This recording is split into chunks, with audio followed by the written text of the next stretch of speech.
आज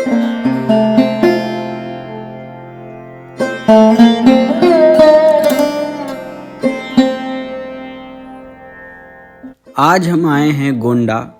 वो गोंडा जो उत्तर प्रदेश का एक ऐतिहासिक शहर है, जो अपने सांस्कृतिक और ऐतिहासिक धरोहरों के लिए जाना जाता है।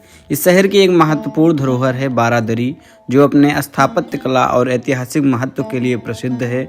गोंडा की बारादरी एक खूबसूरत इमारत है जिसका निर्माण मुगल शैली में हुआ था और यह यहाँ के इतिहास और संस्कृति का गवाह है। गोंडा शहर के व्यस्त बाजारों और सड़कों से होते हुए हम अब पहुंचते हैं गोंडा की प्रसिद्ध बारादरी की ओर। यहाँ की वास्तुकला प्राचीन समय की शान और ऐतिहासिक गौरव को अपने आप में समेटे हुए है। बारादरी एक सुंदर भवन है जिसका नाम बारादरी इसलिए पड़ा क्योंकि इसमें 12 कमरे होते थे, यानी 12 और दरी का संयोजन। बारादरी का अर्थ है 12 दरवाजों वाली इमारत, जो इसके विशाल और भव्य रूप को दर्शाता है। बारादरी का निर्माण उस समय के नवाबों या राजाओं के द्वारा किया गया था, जो यहाँ बैठकर आराम किया करते थे और अपने दरबार का आयोजन करते थे। यह एक तरह से प्रशासनिक और सामाजिक बैठक का केंद्र हुआ करता था। गोंडा की बारादरी में आजकल काफ़ी खंडहर और टूट फूट दिखाई देती है। बावजूद इसके इस इमारत की संरचना आज भी अपनी भव्यता को बयां कर रही है।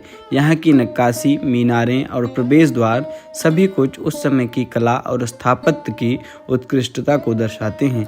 बारादरी का ऐतिहासिक महत्व केवल इसकी वास्तुकला तक सीमित नहीं है, बल्कि यह क्षेत्र गोंडा के सामाजिक और राजनीतिक जीवन का भी अहम हिस्सा था। समय के साथ बारादरी की स्थिति में काफ़ी बदलाव आया है। यह इमारत धीरे धीरे समय के साथ अव्यवस्थित हो गई, लेकिन फिर भी इसके आसपास के क्षेत्र में स्थानीय लोग अब भी इसकी ऐतिहासिक महत्वता को महसूस करते हैं। बारादरी के आसपास के क्षेत्र में कई पुरानी हवेलियां और भवन भी हैं, जो इस इलाके की ऐतिहासिक धरोहर का हिस्सा हैं। गोंडा की बारादरी को कुछ समय पहले पर्यटन स्थल के रूप में विकसित करने की भी कोशिश की गई थी, ताकि लोग इस ऐतिहासिक धरोहर को देख सकें और इसके महत्व को समझ सकें। यहाँ पर आने वाले पर्यटकों को भारतीय स्थापत्य कला की एक झलक मिलती है, जो मुगल कालीन और पुरानी अवध के मिश्रण से बनी हुई है। गोंडा की बारादरी अब भले ही अपनी प्राचीन शान खो चुकी हो, लेकिन यह शहर के इतिहास और संस्कृति का अनमोल हिस्सा बनी हुई है। इस इमारत की दीवारों में गोंडा के पुराने दिनों की सूरतें छुपी हुई हैं। उम्मीद की जा रही है कि इस ऐतिहासिक धरोहर को सहेजने और उसकी पुनर्निर्माण की दिशा में और प्रयास किए जाएंगे, ताकि आने वाली पीढ़ियां भी इस शानदार धरोहर को देख सकें। अगर आप भी इस बारादरी का आनंद लेना चाहते हैं, तो आपको गोंडा मुख्यालय से लगभग 25 से 30 किलोमीटर दूर वजीरगंज ग्राम सभा में आना होगा। वजीरगंज ग्राम सभा में ही यह बारादरी मौजूद है और इसके ठीक सामने एक लेक है और इस लेक से इस बारादरी का दृश्य और खूबसूरत हो जाता है। इस भवन की वास्तुकला बेजोड़ है और इसकी सीढ़ियाँ सीधे कोंडर झील में उतरती हैं, जो इस स्थान की सुंदरता को और बढ़ाती हैं। इसे पहले जमशेद बाग के नाम से जाना जाता था, पर अब यह बारादरी के नाम से पूरे जिले में प्रसिद्ध है। इस भवन का निर्माण 1775 से 1795 के बीच नवाब आसिफउद्दौला के शासनकाल में हुआ।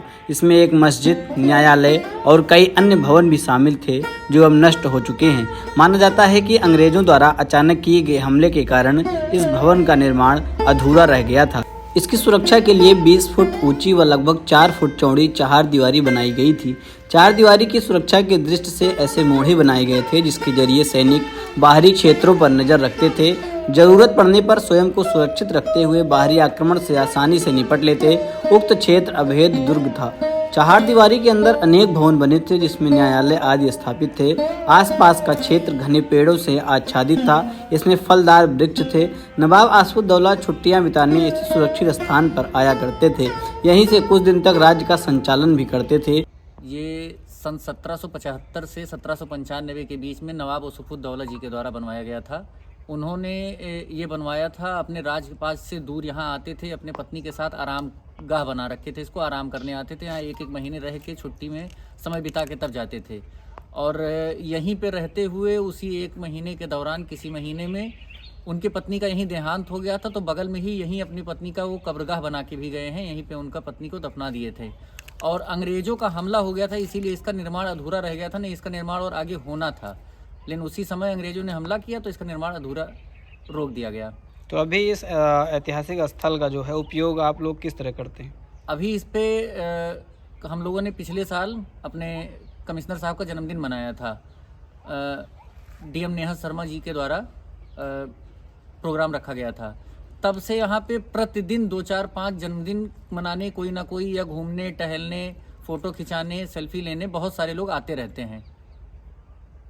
किस सन का है ये? सन 1775 से 1795 के बीच का है।